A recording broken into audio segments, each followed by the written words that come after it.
Hey, how's it going, Lucas? This is Jack here with Rocket Ship SEO. Thanks for reaching out for a video analysis. This is kind of an interesting niche. So it looks like you guys do like birthing center, midwifery, natural birth, and out of hospital births out in Fort Worth, Texas. So without further ado, let me go ahead and get started. So right off the bat, I pulled up your website here on a tool called Ahrefs. Ahrefs lets me look at the metrics of a website and see kind of what's been working for you and what's not been working for you in terms of your SEO. And and uh, and yeah, so let me show you a couple of things that I can see right off the bat. So you can see your URDR backlinks and referring domains. So this URDR actually refers over to this backlinks and referring domains and basically explains the quality of them. And so let me explain what a backlink and referring domain is. So basically a backlink is any website that goes out there and provides a hyperlink back to your website. So what I mean by that is if let's say that there is a blog out there that says naturalbirthblog.com. And they go out there and they make a blog post and they say, hey, if you need natural birth in Fort Worth, Texas, visit fwbirthcenter.com, right? And then that link would go back to your website. So Google actually tracks all of these different websites that are pointing back to your website and uses that data to determine how authoritative, how relevant, and how popular your website is. So as long as the quality of the websites that are pointing back to your website is good and also relevant, so in this case, like it had to do with natural birth blog, so it was very relevant to what you guys do. So as long as you have a lot of these different websites, quality websites that are pointing back to your website, Google deems your website more authoritative, more popular, and that you're the kind of website that deserves to be at the top of Google for all the different phrases. And if you think about it, it actually makes sense, right, Lucas? Essentially, when someone's going out there and linking back to your website, they're almost telling their viewers, their people that are visiting their website, to say, hey, go check out this website. Go visit these guys because they're doing good stuff, right? And so Google thinks that those kinds of websites that have a lot of those websites pointing back at them are the kinds of popular websites that have good content, that are good websites that should rank at the top of Google. And so when you don't have a lot of referring domains, a lot of backlinks, and the quality of those backlinks aren't good, you're going to run into some issues in showing Google that you deserve to be at the top of Google because you just don't seem as authoritative. So right now you're sitting at 22 referring domains on 199 backlinks. I would definitely shoot that closer to about 300, 400 referring domains on about 1,000 to 3,000 backlinks. Your UR and DR is going to improve. There's a little bit of a too much gap between these two, which kind of shows that the quality of the websites aren't very good either. And so this is something that we would definitely be able to do to make sure that you start to show up more authoritative in Google's eyes and more popular, and that you're going to start ranking higher in all the different phrases, start getting more traffic to your website and more sales that way. So your organic traffic is the amount of people that are visiting your website per month. Now let me show you over to one of your top competitors in the industry, nurse-midwife.com. So it looks like, okay, so they're sitting at about 82 referring domains on 384 backlinks. Yeah. So while you're at 2,292, so about 4 times as much keywords, or I'm sorry, referring domains, so number of websites pointing back to your website, they rank for more keywords, and they have not twice as much, but about twice as much traffic as you do yourself with your website. So let me check out the kinds of keywords that they're currently ranking for. Let's take a look at the keywords that you're currently ranking for.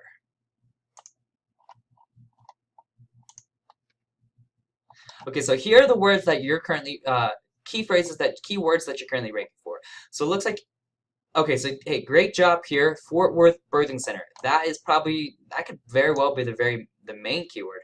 And it looks like you have the #1 and the #2 spot. Now, as much as I want to give you a lot of credit for that, I feel like a lot of the reason why is because you actually have the phrase birth center in your URL, and you have FW that stands for Fort Worth. And actually, Google will give you credit when it's partial match URLs like this. So great job ranking for that. UNT Midwives, looks like you're holding #5 spot. I assume UNT is something, an acronym, and midwives is just I mean, a midwife. All right, so Fort Worth Birthing and Wellness Center, you hold the #1 spot. Fort Worth Midwife, #2 spot. Like, you're doing a great job holding a lot of these top spots. There is one issue that I want to point out here in a second. But before I do that, let me show you what your competitors are currently ranking for. So UNT Midwives, it looks like they're really capturing that. UNT Nurse Midwives, Fort Worth Midwife, Midwife Fort Worth. Now, do you see how they rank for a lot of phrases that have the word midwives in it? Well, guess what? Guess what their keyword, their URL is? It says nurse-midwife.com, right? So this is why they're ranking for midwife. This is why you're ranking for birthing center, because you have the word birth center in it. And so you'd be amazed at just how much, especially when there's not a lot of competition, how much Google will give you credit if you actually have partial matches in your actual URL. Because when you have a partial match in your URL, what's going to happen naturally in the content of your website is you're going to have these kinds of words sprinkled in. If your brand, if your website is called Nurse Midwife, you're going to have that word nurse midwife somewhere along in the content on your website, and it's going to be on your URL, it's going to be on your header and things like that, and Google picks up on those, right? Google's crawlers goes in and says, hey, this has to deal with nurse and midwives. And I'm sure they have Fort Worth address on there, which is why Google is giving them credit for the Fort Worth. But because they have the words nurse midwife in there, that's why they're ranking for it. And this is exactly why you're ranking for birthing center, because you have this phrase.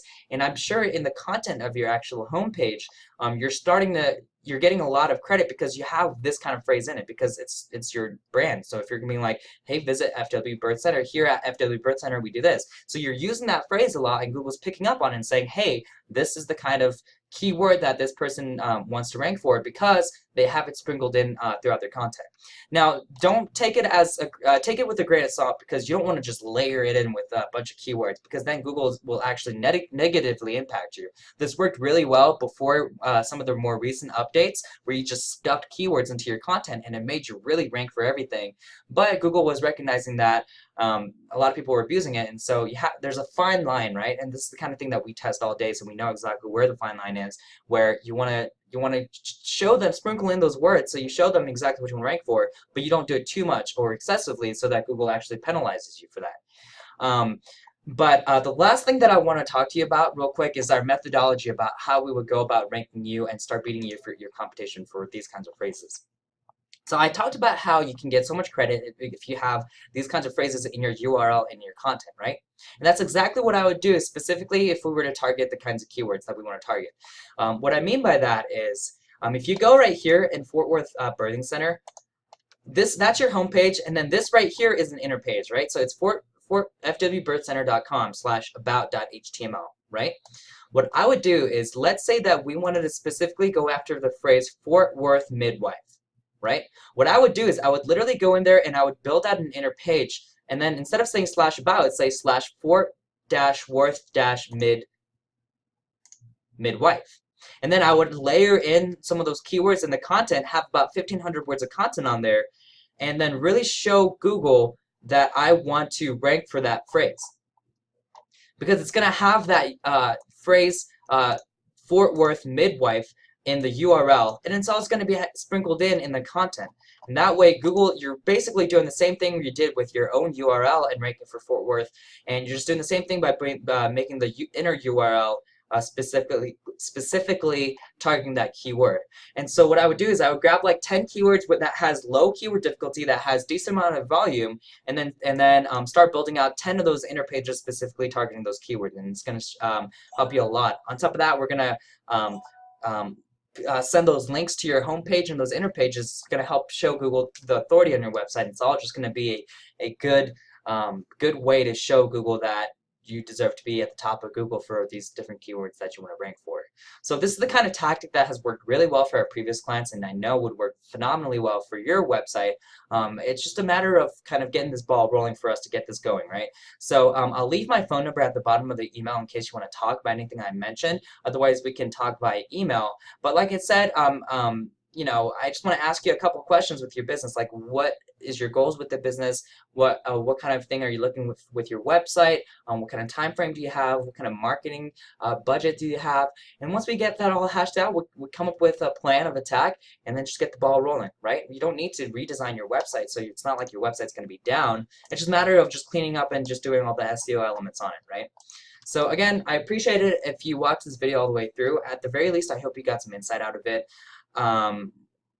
Hope you have a great rest of your day and rest of your week, and look forward to talking to you soon. Again, thank you.